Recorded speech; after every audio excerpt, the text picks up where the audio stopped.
Muy buenos días a todos ustedes. Muchísimas gracias por acompañarnos en este domingo de retos a través de la mejor la 92.5, como todos los domingos, tratándoles de llevar temas de interés general.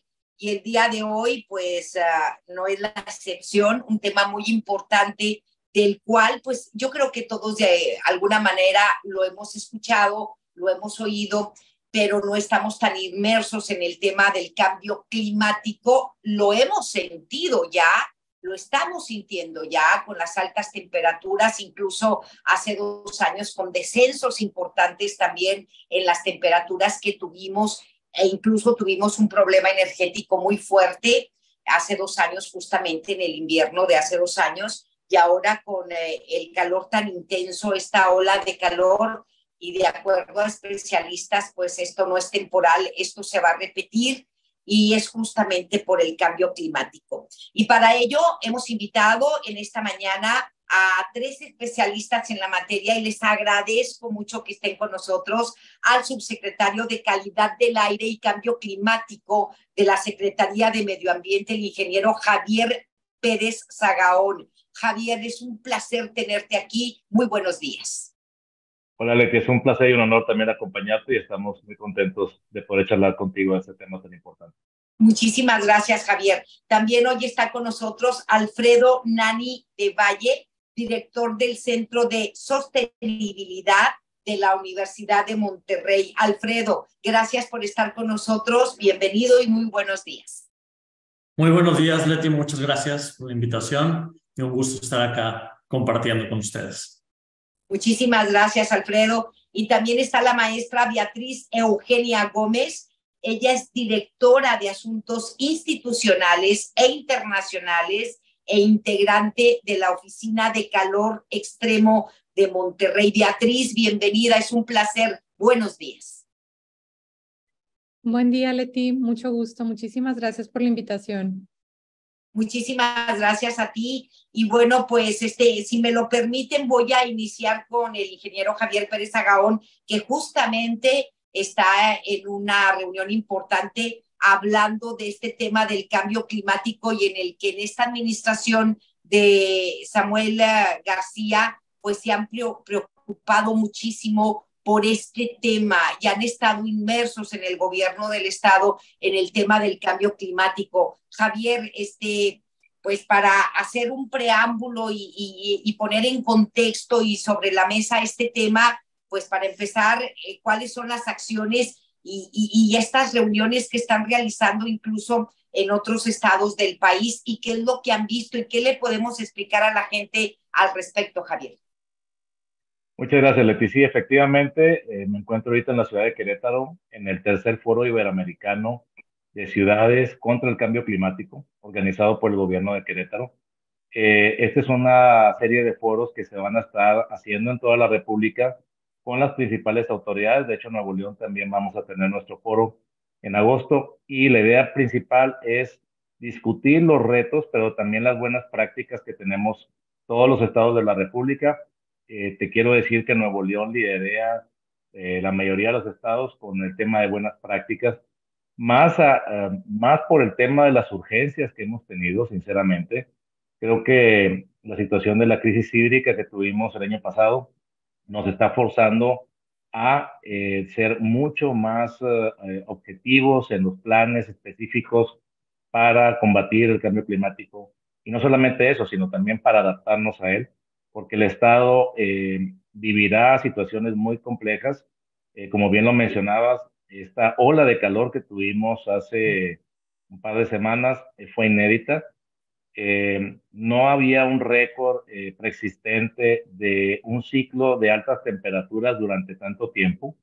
Estamos hablando de 3 semanas consecutivas y esto nos marca un hito muy importante que tenemos que observar, que es cómo nos vamos ya a adaptar a esta situación y en la medida posible, pues combatirlo, ¿no? A través de la mitigación de las emisiones de gases de efecto invernadero. Pero bien, como bien lo dices, estamos ahorita participando en este foro. Hemos hecho una discusión muy importante con los estados de Querétaro, Aguascalientes, Chihuahua y Nuevo León. algunos con temas muy similares, como en el caso de Chihuahua, que también tienen una crisis hídrica, y en el cual estamos entre los secretarios y subsecretarios haciendo paneles sobre todo de cooperación para emular las buenas prácticas. Oye, extraordinario. Para poner en contexto, ¿cuáles son las acciones que está tomando el gobierno del estado para enfrentar esto?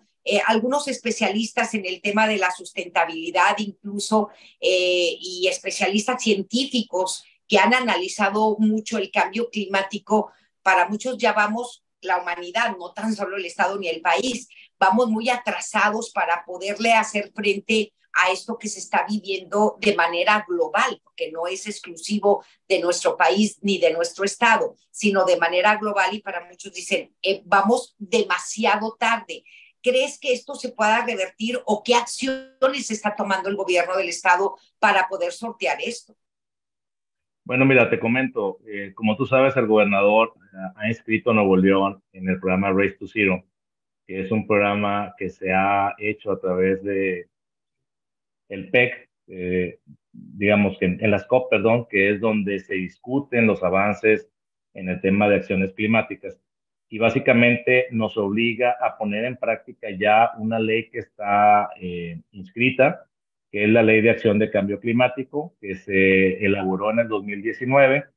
Posteriormente, se hace una serie de procedimientos y de análisis muy puntuales en cuanto a cómo se va a llevar a cabo el tema de la reducción de las emisiones. Y Nuevo León tuvo a bien ya establecer también los criterios del registro estatal de emisiones. ¿Por qué? Porque no existía en el estado un registro puntual de las compañías que emiten gases y compuestos de efecto invernadero. En el caso particular de Nuevo León, el 96% de los gases de efecto invernadero que se generan en todo el estado se generan en el área metropolitana. Eso pues obviamente es un agravante también muy importante a la calidad de vida de las personas que vivimos y convivimos en el área metropolitana. Porque no solamente tenemos un problema muy fuerte de islas de calor, sino también un problema serio en el tema de la calidad del aire. Y muchos de esos contaminantes criterio en calidad del aire también son contaminantes o son agregados, más bien dicho, de agentes climáticos de vida corta, como son el metano, como son los clorofluorocarbonos, el carbono negro. Entonces, convivimos en un problema serio en el cual el gobierno de Nuevo León está muy preocupado y está ocupado en la disminución principalmente de los gases y compuestos de efecto invernadero. ¿Qué estamos haciendo? El registro ya sentó las bases de la línea de acción que tenemos que hacer. Actualmente estamos auditando 1,560 empresas que están registradas como emisoras de gases y compuestos de efecto invernadero. Y a través de planes muy específicos también estamos solicitando a la Federación, a través del PIGECA, que es el Plan Integral de Gestión de Calidad del Aire, a asumir los compromisos de las industrias federales que también emiten gases y compuestos de efecto invernadero, como son las empresas federales. Hablo de empresas que emiten más de 30,000 toneladas al año de gases. Entonces, todo eso lo estamos ahorita trabajando. ¿A la Comisión Federal? ¿Perdóname? ¿Te refieres a Petróleos Mexicanos y a la Comisión Federal de Electricidad? Incluimos Pemex, CFE, incluimos empresas grandes como Ternium, Cemex, Vimosa, que es Vitro, entre otras muchas empresas que son grandes emisores de compuestos, de gases y compuestos de efecto invernadero. Muy bien. Gracias, Javier. Me voy ahora con Alfredo. Alfredo, estás en el Centro de Sostenibilidad de la Universidad de Monterrey, de la UDEM. ¿Qué tan sustentables o sostenibles somos o qué nos falta por hacer o vamos muy atrasados a nivel global, mi querido Alfredo? Porque es importante hablar de esto y también como sociedad, porque hemos hecho como que muy poco, ¿no?, al respecto. Sí, bueno, como bien mencionas, trabajo en el Centro de Sostenibilidad y pues desde acá observamos y estamos convencidos de que tenemos que trabajar en dos grandes acciones. La primera es mitigar, pero como bien dices, ya vamos tarde, pero eso no quiere decir que ya no debamos hacer nada más. La idea es, hay que mitigar todos esos gases de efecto invernadero que se puedan, pero a la par hay que llevar muchas acciones de adaptación.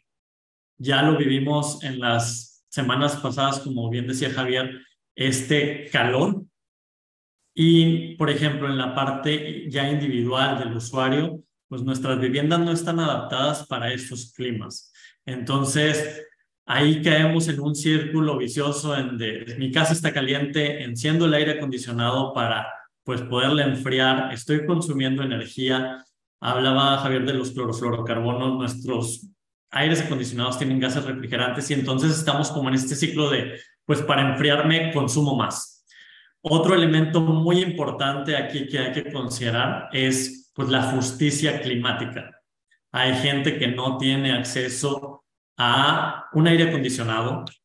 Hay gente que pues, va a tener o va a haber un gran impacto en su recurso económico al estar pagando cuotas de luz más elevadas. Entonces es un problema que pues tenemos que atacarlo desde múltiples ejes. El cambio climático es uno de estos problemas perversos. No hay una solución clave, mágica, no hay bala de plata. Entonces tenemos que estar trabajando por aquí, por allá. Entonces mitigar es muy importante porque sí queremos hacer lo mismo con menos consumo energético.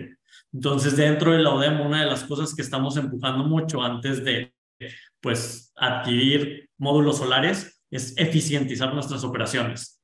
Tenemos que tener edificios eficientes, tenemos que hacer uso racional de la energía para seguir haciendo lo mismo con menos consumo y así bajamos nuestras emisiones. Pero a la par, pues nos tenemos que ir adaptando. Entonces son edificios que estén aislados térmicamente, que podamos enfriar de manera natural.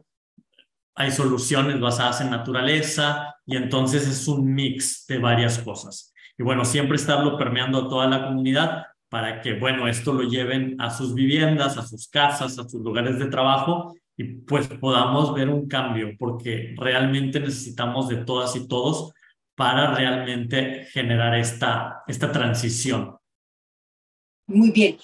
¿Cómo acceder también a esos productos y a esos materiales, hablando de la gente común y corriente que en este momento nos está escuchando? Porque totalmente de acuerdo contigo, no tenemos casas ni vivimos en casas sustentables, no vivimos en casas con materiales térmicos, por ejemplo, que nos pudieran ayudar a mitigar las temperaturas extremas que tenemos y no utilizar aparatos de calefacción o de aire acondicionado que contaminan aún más y que nos eleva el consumo de energía.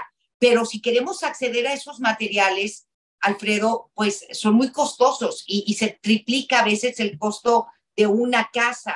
No sé si estén trabajando en hacerlos más accesibles y accesibles a la comunidad en general. Yo sé que hay desde paneles que los pones en las paredes, en los techos, desde material celular o blog celular o placas celulares con tecnología alemana que te hacen casas más sustentables y menos calientes y menos frías.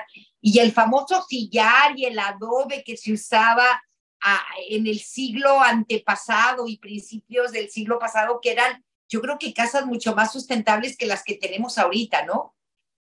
Sí, tienes toda la razón. Número uno son materiales que en algún punto llega a ser más costosa la construcción, pero vas a ver un retorno a través de un menor consumo eléctrico.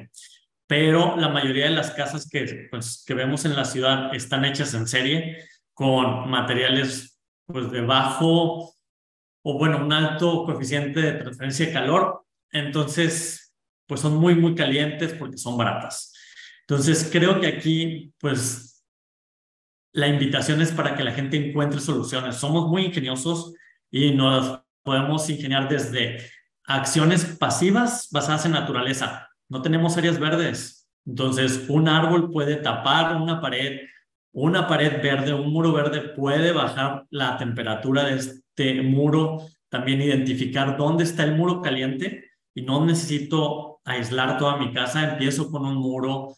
Como bien decías, hay módulos de poliestireno extruido que puedes ir pegando y al final, bueno, lo vas a ver como un beneficio económico y también la parte del confort humano. Realmente estar en una habitación donde la temperatura está arriba de 35, casi 40, pues ni va a descansar la gente, no va a rendir igual. Y creo que esas pueden ser algunas soluciones iniciales. También Iniciales, que podemos tener accesibilidad a ellos de una manera más fácil. Voy a hacer una pausa, si me lo permiten, y regreso con Beatriz para seguir hablando de este tema tan importante que es el cambio climático, lo que tenemos y lo que podemos hacer todos para contribuir en a lo mejor revertir un poco la situación o que esto no avance. Esto es de manera global, no es tan solo en Nuevo León, y en muchos países y en muchos estados ya se está trabajando en ello, y nosotros también tenemos un gran compromiso, pero sobre todo el compromiso de estar bien informados acerca de esto para tomar acción. Y ¿sabes qué? A mí me sorprendió mucho, y sí lo quiero decir, y yo creo que muchísimas personas nos sorprendimos cuando pues se abre la oficina de calor extremo en la ciudad de Monterrey, y lo hace el municipio de Monterrey con Luis Donaldo Colosio, porque pues nunca habíamos tenido una oficina así y nunca habíamos pensado en esto. Y tenemos a dos gobernantes que están muy preocupados también por el cambio climático. En el caso de la oficina de calor extremo en Monterrey, por favor explícanos, Beatriz, qué es lo que están haciendo, qué es lo que se hace y si esto se va a permear a todo el estado. Yo sé que estás en el municipio, pero yo creo que es importante que todos tengan esta oficina, ¿no? Ante lo que estamos viviendo. Claro, Leti, sí. Mira, pues alineado a lo que mencionaba Javier precisamente, atravesamos una ola de calor en Monterrey y el gobierno local reconoce la necesidad crítica de encontrar estas soluciones inmediatas para lograr abordar las consecuencias del cambio climático y en nuestro caso, pues particularmente del calor extremo. Esta oficina del calor extremo es parte de una iniciativa internacional, viene de un centro de resiliencia de la Fundación Adrienne Arsht Rockefeller, que en corto pues le podemos llamar AshRock, así se refieren a esta. Desde 2019 se propusieron construir resiliencia frente a los impactos climáticos. Entonces tuvimos la suerte de que Monterrey pues contaba con todas las características. Teníamos pues el impulso del gobierno local para que se llevara a cabo a través de nuestras oficinas, porque pues hay que recalcar, no es un espacio físico, sino es una estrategia que corresponde al abordaje de estas consecuencias que tiene el calor extremo. Principalmente lo que buscamos hacer es acelerar esfuerzos que ya existen de protección contra el calor e iniciar nuevos trabajos que nos ayuden a reducir los riesgos e impactos del calor extremo. Creemos que es importante, justo lo que mencionaba Alfredo y que lo venimos diciendo en toda esta charla, crear conciencia sobre el riesgo que tiene exponerse al calor extremo y las soluciones viables, que es parte de lo que ya nos comentaba Alfredo. Buscamos informar a tomadores de decisiones y coordinar aquellas partes interesadas dentro del gobierno local y pues próximamente esperamos tener más aliados. No descarto que pudiéramos colaborar con el Estado. De hecho, es muy bueno saber que también podríamos generar algo juntos, pues para reducir el calor y ampliar proyectos de enfriamiento. Es importante también identificar aquellas zonas y comunidades que son más vulnerables al calor extremo. Creo que no a todos nos toca el golpe de la misma forma y fue por eso que en semanas recientes, desde el 6 de junio, se establecieron estaciones de enfriamiento en el centro de Monterrey y en otras áreas a través de los centros de salud con los que cuenta la ciudad, dando un total de 21 estaciones de enfriamiento, que son lugares a los que puede acudir el ciudadano que tiene algún síntoma de golpe de calor, si necesitas hidratarte, descansar en un lugar a la sombra. Y pues bueno, hemos visto que sí han sido puntos concurridos y fueron de gran apoyo durante la reciente ola de calor. Duraron más de 2 semanas, 17 días, y justamente hoy concluyen temporalmente hasta que se vuelva a requerir. Estamos estimando que sería a mediados de julio. Por ahora, hasta el día 13, los pronósticos indican que no vamos a pasar de 36 grados Entonces, esperemos que los datos nos sigan indicando esta información. Muy bien.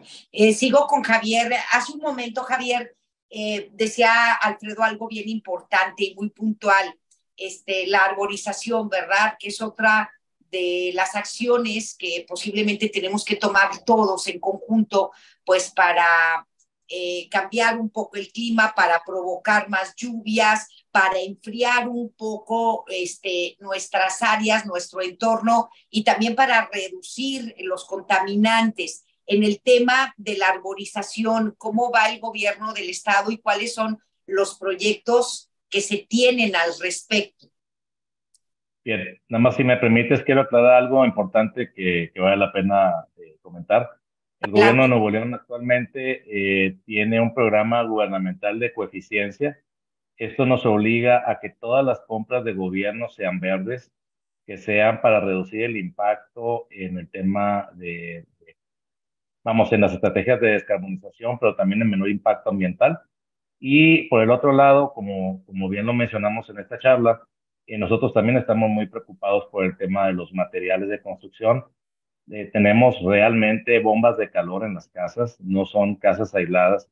Entonces, estamos ya en pláticas ya muy, digamos, en la línea final con Alener, que es la alianza energética más importante que hay en México y que, fíjate, orgullosamente nació cuando Grupo Vitro, hace más de 20 años, estableció un compromiso para crear materiales de alta eficiencia para los hogares. Entonces, vamos en este camino también de colaborar con nuestros colegas, tanto de las universidades como de los municipios, como el municipio de Monterrey, para lograr un objetivo conjunto. Bien, ahora respondiendo a tu pregunta en cuanto al tema de arborización, como bien lo ha señalado el gobernador, el objetivo de este sexenio es 1 millón de árboles. No es un tema de un capricho, no es un número como tal. Se hizo un análisis en el área metropolitana para disminuir las islas de calor. Tenemos aproximadamente 2 grados por encima de la zona, digamos, fuera del área metropolitana. Esto nos obliga a trabajar en estrategias muy puntuales. Pero en el tema de arborización en particular, se establecieron compromisos a través de un programa definido por gobierno en el cual se está trabajando con los municipios en la parte de la donación. Nosotros trabajamos muy de cerca con el tema de las compensaciones ambientales, con las asociaciones privadas, pero también desde la parte pública para aumentar la densidad arbórea y eliminar las islas de calor. El objetivo, como bien te lo comento, es 1 millón de árboles. No es fácil, implica un gran esfuerzo del Estado, pero también de los municipios, pero actualmente estamos trabajando muy, muy de cerca con ellos. Muy bien. ¿Planean hacer iniciativas de desarrollo urbano para obligar incluso a desarrolladores a que cuenten con más áreas verdes en los nuevos espacios habitacionales, ya sea verticales o bien horizontales, en donde también obliguen a los dueños de casas y de viviendas a tener, cuando se vendan terrenos, porque mucha gente ya compra la casa hecha y a veces no se respeta ese plan o esa directriz de desarrollo urbano de dejar un porcentaje del terreno de área verde. Cuando compras un terreno, sí, te lo dicen, y hay muchos fraccionadores que te dicen el 25% del terreno que vas a comprar no se puede construir totalmente, tienes que dejar un 25% para el área verde. Otros incluso te están exigiendo más. No sé si vaya a haber una modificación en la ley para tener más áreas verdes privadas en cada una de las casas. El problema es que sí existe esa ley, pero durante muchos años no se siguieron los lineamientos urbanos para cumplirla. Te menciono casos muy particulares en municipios del área metropolitana, por no comentar ya específicamente cuáles, pero hay municipios, hay áreas urbanas que estaban obligadas a tener al menos un árbol por casa, y en colonias de 15,000 casas no existía un solo árbol frente a las casas. Este es el tamaño del reto que tenemos actualmente.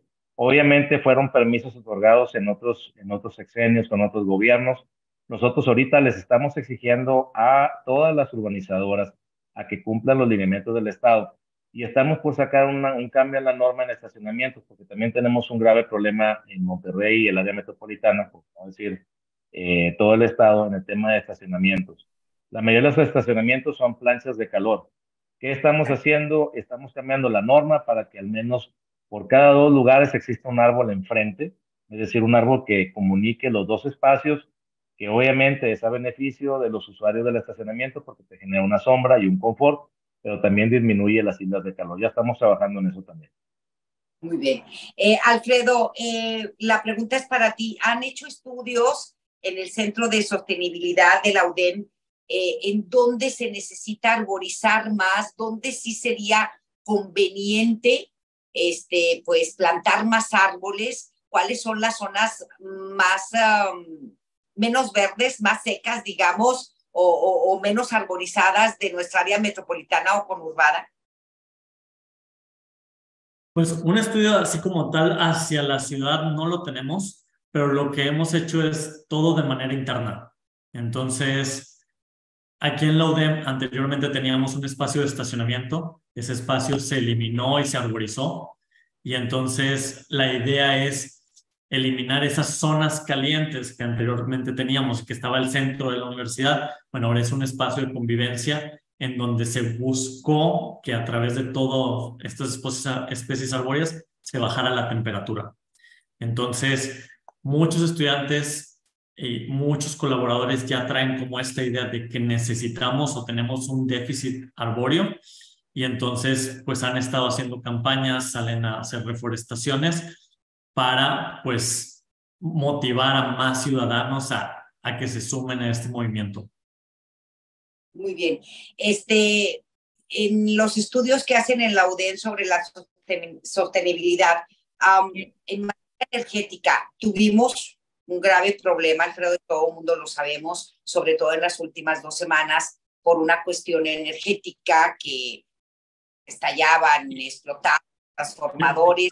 Se ha dicho durante muchísimo tiempo que la Comisión Federal de Electricidad está obsoleta, no tiene la capacidad para brindar la energía que necesitan las ciudades, el país y sobre todo el estado de Nuevo León, que es eminentemente industrial y que pues el proyecto es seguir creciendo, ¿no? Hay muchas inversiones, afortunadamente, y la pregunta es, ¿tenemos dependencias para poder darnos la energía que necesitamos ante esta crisis climática? Y la energía que tenemos es sucia, o la que nos dan es sucia, porque todavía se utiliza muchísimo carbón para generar energía en el país, es lo que está haciendo la Comisión Federal de Electricidad. ¿Hacia dónde tenemos que apuntar entonces? Pues el primer gran paso es, tenemos que seguir haciendo lo mismo con menos recursos. Esa es como la idea, y entonces el objetivo es eficientizar procesos. Antes de buscar otra alternativa energética, pues seguimos haciendo lo mismo con menos recursos. Ese es el primer gran paso. Entonces, bueno, tenemos la capacidad para hacerlo, y bajo las nuevas condiciones climáticas que se vienen, pues tal vez la respuesta ahí sería no. ¿Por qué? Porque tenemos, hablando de viviendas, edificios, espacios que no están aislados o construidos térmicamente, y lo que vamos a estar teniendo pues es un inconfort y vamos a estar requiriendo más energía. Entonces, el primer gran paso es cómo hacemos lo que ya tenemos eficiente. Y entonces ahí pues entra eficiencia energética en edificaciones, en movilidad, en construcciones verticales, para poder seguir haciendo eso mismo con menor recurso. Ahora, sí es importante ir transitando hacia una energía más limpia. Como ya bien mencionas, pues nuestra energía viene de una cogeneración por gas natural, que es mucho más limpio que el carbón, pero debemos buscar alternativas diferentes. Ahora, si buscamos y empezamos a normar, a regir, a invitar a que se eficienticen las viviendas, pues podríamos ver que la temperatura vaya aumentando, pero sigamos teniendo un confort térmico con la misma energía. Pero si no eficientizamos la vivienda ya construida, la temperatura sigue aumentando más y más, lo que vamos a ver es que estos apagones van a ser más y más frecuentemente porque estamos requiriendo mucho más energía de la que está el sistema diseñado para brindar.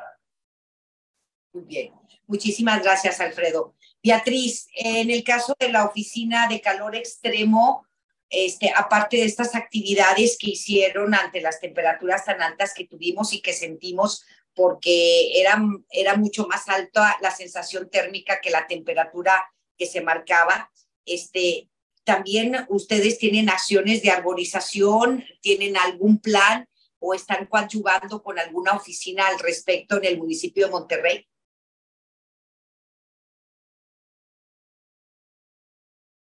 Listo. Sí, de hecho, aquí desde la Secretaría Ejecutiva del Gobierno de Monterrey, que es donde estamos tomando las actividades de la Oficina del Calor, colaboramos con las diferentes áreas del gobierno. Esto es una tarea que requiere la suma de muchos esfuerzos y tanto la Secretaría de Desarrollo Urbano Sostenible como la de Servicios Públicos contemplan actividades de arborización. De hecho, la cantidad de árboles que se han sembrado como parte del programa Adopta un Árbol es de alrededor de 10,000 árboles, en la que pues, se ha puesto la planta a disposición de aquellos vecinos o residentes de ciertas zonas de la ciudad puedan tener un árbol adoptado y se encargan pues, de que esté hidratado y cumpla sus diferentes etapas de crecimiento. Javier, un reto bien importante que tenemos todos para revertir la contaminación y sobre todo este cambio climático, estas temperaturas, ante la llegada de esta inversión tan importante que incluso anunció hace algunas semanas Samuel García, el gobernador, y es cierto, ha habido, yo creo que el estado de Nuevo León es donde más inversiones ha habido y van a existir con la llegada de Tesla, con sus proveedoras. ¿Hay algún plan, hay algún programa que se va a poner en marcha para que esas empresas cumplan con medidas también sustentables en la creación de las mismas, en sus procesos, etcétera? Sí, gracias, Leti. Efectivamente, fíjate que una de las charlas que nos tocó dar el día de ayer aquí en el tercer foro iberoamericano de ciudades ante el cambio climático fue precisamente y genera mucha expectativa cómo el Estado de Nuevo León tiene este gran reto de seguir atrayendo capital de valor, porque no solamente se tratan de empresas normales, sino son empresas que generan muy alto valor. Sabemos que las empresas automotrices también dentro del Tratado de Libre Comercio son las que mejor pagan sueldos. Entonces, el reto básicamente que nos ha encargado el gobernador es precisamente equilibrar en la parte, digamos, de esta atracción del nearshoring famoso hacia la parte, digamos, de sustentabilidad. Es decir, aquellas empresas que se están instalando en Nuevo León tendrán que cumplir estándares muy estrictos en cuanto al tema de sustentabilidad y con el tema sobre todo también de cambio climático, con el tema de economía circular, que es muy importante, es decir, que no generen residuos que se vuelvan un problema y que tengamos después consecuencias en las próximas generaciones. Y todas estas situaciones se están discutiendo en foros privados. A mí me ha tocado participar en algunos de ellos, en el caso de Tesla y otras compañías, en el que estamos como Estado poniendo candados muy estrictos, no solamente para la construcción de las plantas, sino también para el manejo de residuos. Muy bien. Fíjate que te hago la pregunta, ¿se ha pensado también en la posibilidad de que Nuevo León se convierta en uno de los estados de generación de energías limpias? Porque vemos en Santa Catarina, rumbo a donde va a estar Tesla, pues esos gigantes molinos de acero que de repente me recuerdan a Don Quijote y Sancho Panza, ¿verdad? Y cómo me encantaría ver más, porque cuando tienes la oportunidad de salir a otras partes, ves que en muchos países tienen grandes cantidades de esas hélices grandotas que son, que generan energía eólica, ¿no? Esos abanicos tan enormes, esos molinos de viento que yo de repente me los imagino así, pero pues bueno, muy modernos, pero que generan energía limpia, o no sé, más paneles de ser generadores de energía solar, porque tenemos mucho más tiempo de sol y tenemos mucho calor que no lo estamos utilizando para crear energía limpia, Javier. Es correcto, Leti. Fíjate, de acuerdo a la matriz energética del Estado, cerca del 90% del consumo de combustibles se enfoca en el tema de producción de energía. Y en este caso, los gobiernos subnacionales estamos trabajando conjuntamente en estrategias legales, tanto en la parte jurídica como en la parte técnica, para convencer al gobierno federal que nos proporcione autonomía en el tema de producción de energías. En el caso muy particular de Nuevo León, a través del cambio de la Constitución, esta nueva Constitución, se estableció también que tengamos un instituto de energías renovables, de energías limpias. Este instituto está trabajando actualmente a marchas forzadas para presentar una iniciativa de independencia energética, porque así como tú los ves, los molinos de viento, los generadores eólicos, también te podrás dar cuenta que están parados, que no están funcionando. Y eso es precisamente porque aquellas compañías que invirtieron en el Estado no tienen la interconectividad con CFE derivado a ciertos recursos legales que han metido. Para nosotros esto es una prioridad. El gobernador nos ha establecido criterios muy específicos, tanto jurídicos como técnicos, para darle un soporte a una iniciativa que va a ser única en todo México para darle independencia energética. ¿Qué significa? Que el gobernador quiere más energía producida por generadores de viento y por energía solar que en toda la República. Realmente, como lo ha dicho el gobernador, quiere que Nuevo León sea la próxima California de México. Oye, entonces no tenemos autonomía en eso, a pesar de que los estados son autónomos, no tenemos autonomía en eso. En el caso de la energía, acuérdate que tenemos que hacer una interconexión con la red CFE y precisamente ante ciertas diferencias que hemos tenido, hablo de los productores privados, en este caso ha sido muy complejo para ellos poder soportar la interconectividad por costos. Eso hace que muchos parques solares y eólicos estén parados, no solamente en Nuevo León, sino en todo el país. Y para nosotros es muy importante, como lo ha dicho el gobernador, que el Estado sea limpio, que esa matriz energética donde el 90% de la energía que se consume se produce por combustibles fósiles, ahora se produzca por energías renovables. Y en eso estamos trabajando actualmente. Pues ojalá y nos permitan eso porque pues seríamos punta de lanza o que el próximo gobierno que entraría el próximo año tenga más una visión de generar energías limpias, que es lo que necesita el país. Y yo creo que tenemos la posibilidad de tenerlas porque, pues imagínate con el solazo que tuvimos y el calorón que tuvimos, cuánta energía no hubiéramos generado, ¿verdad? Y energía limpia. Fíjate, es triste, pero es la realidad. La matriz anterior, previa a este sexenio, ya había alcanzado más del 20% de producción de energía con energías renovables y en este sexenio se cayó hasta el 12%. Entonces, se ha disminuido el potencial, porque tenemos uno de los mejores potenciales solares y de viento de todo el mundo. Y yo creo que es una obligación, sobre todo para los estados del norte, contar con fuentes alternativas de energía, como bien lo venimos mencionando. El tema de los calores extremos obliga también a consumir mayor energía, pero al menos si tenemos una producción de energía limpia, no estamos afectando al medio ambiente. Y no estaríamos cayendo en el mismo círculo vicioso en el que hemos caído durante todo este tiempo, ¿verdad? Y esperemos que las cosas pudieran cambiar también a nivel federal, porque pues vamos para atrás como los cangrejos en lugar de ir para adelante. Pero bueno, me voy con Alfredo. Mi querido Alfredo, ¿qué otras acciones tenemos que o se tienen que realizar, incluso los gobiernos, para ir creciendo en sustentabilidad, en sostenibilidad? Además de lo que nos has comentado de las viviendas, de tener más áreas verdes, de poner un árbol en una pared que sea caliente, de los edificios también que se tienen que construir de cierta manera para que sean sostenibles y gastar menos energía. ¿Qué más podemos hacer y qué más tienen que hacer, en este caso, los gobiernos municipales, estatales y el federal también, ¿no? Sí, pues fíjate que realmente todas nuestras acciones van a tener un impacto negativo, todo lo que hagamos. Entonces, hay mucha tela de dónde cortar.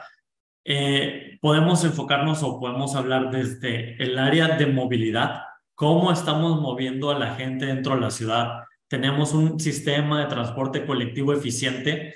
Realmente una solución no sería tener más autos eléctricos, más bien sería cómo mover a más gente de forma colectiva, cómo hacerlo un solo viaje y mover más gente. Entonces creo que ese es un punto muy importante que tiene que ver con cambio climático, calidad del aire y también con crear una comunidad, una ciudad sostenible. Otro tema bien importante es el tema de alimentos y residuos, porque pues todo lo que estamos generando al final del día va a terminar en un relleno sanitario. Entonces, gobierno tiene pues el área de oportunidad de trabajar con los ciudadanos para ver desde cómo separamos nuestros residuos, cómo se valorizan. Ahorita Javier hablaba de una economía circular para las empresas, bueno, y una economía circular para los ciudadanos en donde todo lo que estamos sacando pues pueda ser valorizado en algún punto o buscar desde productos que tengan un menor impacto cuando salgan de nuestras viviendas. Entonces, el área de alimentos también tiene un fuerte impacto en cambio climático. Desperdiciamos muchísimo alimento que va a terminar generando gases de efecto invernadero, metano específicamente, y que al final es energía perdida y hay mucha gente que necesita este alimento. Entonces, ver cómo se colabora con organizaciones, supermercados, tiendas, para que todo este alimento pueda ser valorizado. Ese es otro punto bien importante en sostenibilidad. Y pues invitar a que todos tengamos voz en este quehacer y construcción de una sociedad sostenible, junto con todo lo que ya se mencionó anteriormente. Muy bien. En el tema que hablas de la basura, en los sistemas de recolección de basura de los municipios, porque estos son municipales, tendrían que cambiar también, volverse más exigentes, porque a pesar de que pues sí han insistido muchos alcaldes y los gobiernos municipales en que separemos la basura, no lo hacemos, porque el camión recolector de la basura en muchas colonias pues nada más pasa 2 veces a la semana, ¿sí? Y es el mismo camión el que se lleva todo, la basura orgánica y la inorgánica. Entonces, no sé si el cambio tiene que ser al revés, es decir, desde el municipio, la autoridad, que es el que se encarga de recolectar la basura, para que obligue a los ciudadanos a separarla y a depositarla y a que se la lleven en ciertos días. No sé desde dónde tiene que partir el cambio. No sé si ustedes tengan pues una idea más clara de esto, porque vemos que no avanzamos en eso, seguimos igual, al menos aquí en Monterrey. En otros estados del país sí llevan un avance importante en la separación de las basuras, pero nosotros no. Y a veces yo me pregunto, ¿la bronca somos nosotros o son los municipios que no nos dan el servicio eficiente de recolección de basura?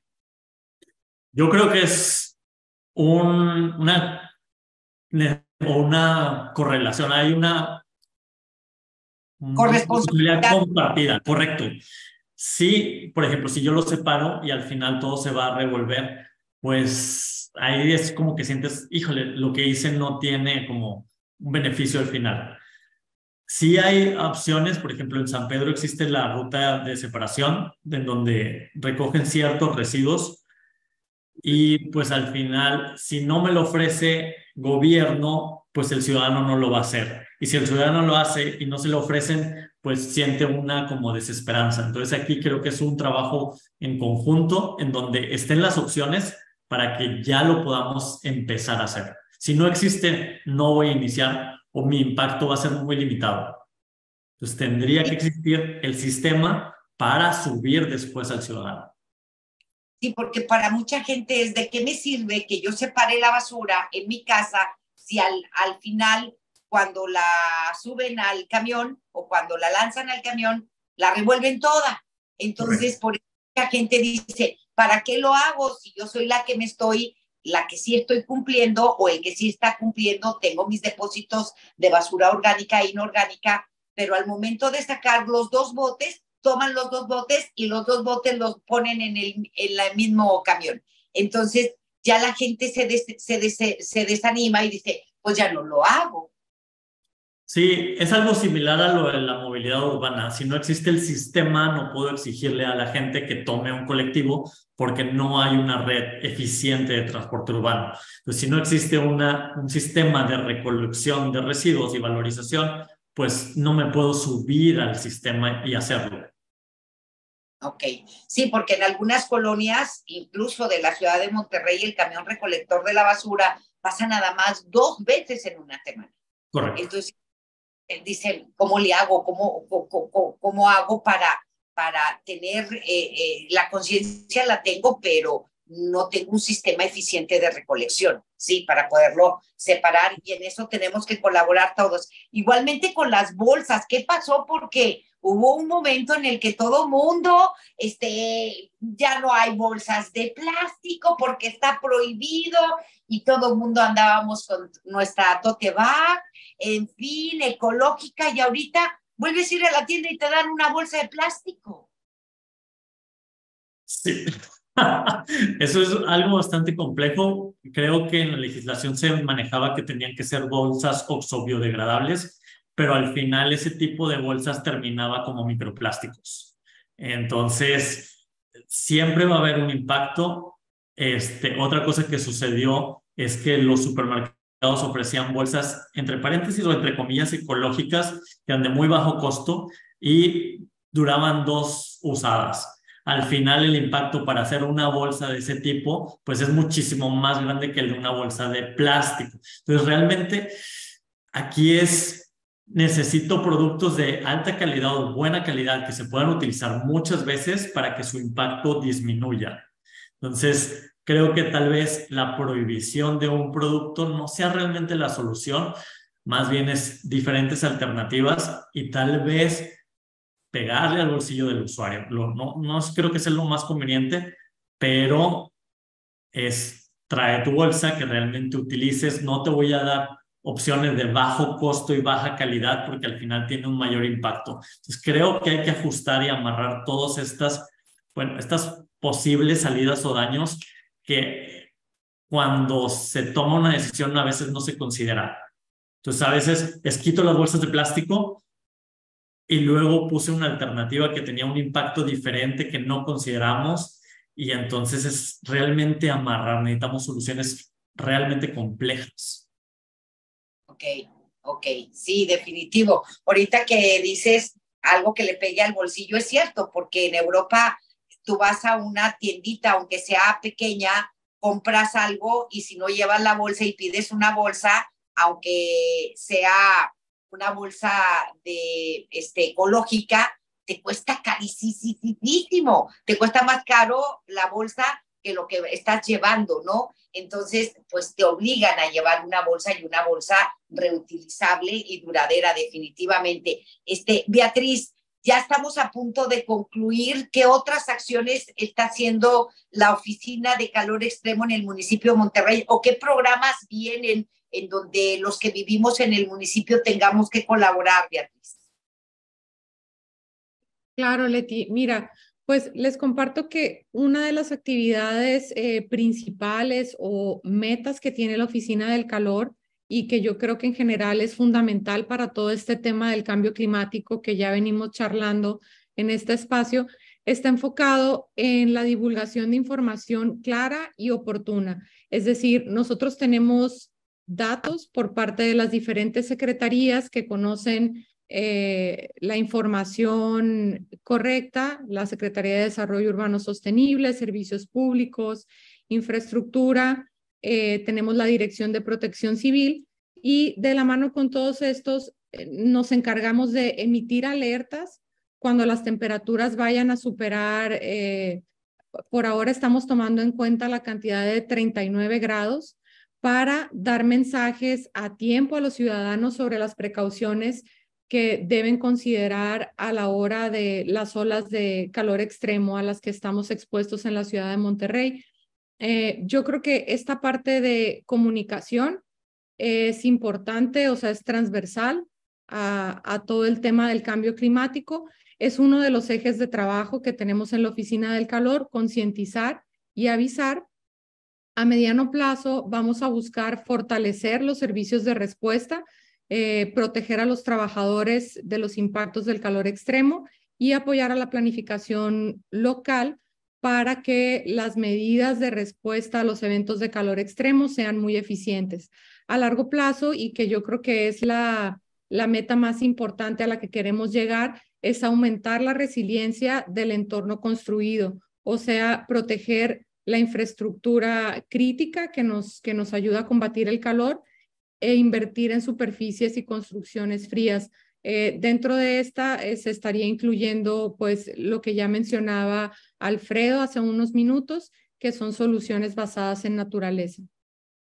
Muy bien, perfecto. Pues se nos acabó el tiempo, es un tema bien interesante. Ojalá y tengamos 2, 3 horas para charlar de este tema, pero aquí lo importante es que todos tenemos que hacer algo por revertir esta situación del cambio climático, o al menos detenerla si es posible. Muchísimas gracias, Beatriz. Gracias, la verdad agradecemos tu presencia, Beatriz Eugenia Gómez, directora de Asuntos Institucionales e Internacionales e integrante de la Oficina de Calor Extremo en Monterrey. Gracias, muchísimas gracias, Betty. Gracias también a Alfredo Nani de Valle, director del Centro de Sostenibilidad de la UDEM. Gracias, Alfredo, fue un placer. Y también gracias al ingeniero Javier Pérez Zagaón, subsecretario de Calidad del Aire y Cambio Climático de la Secretaría de Medio Ambiente. Muchísimas gracias, Javier. Muchas gracias, Leti. Gracias por todo tu apoyo.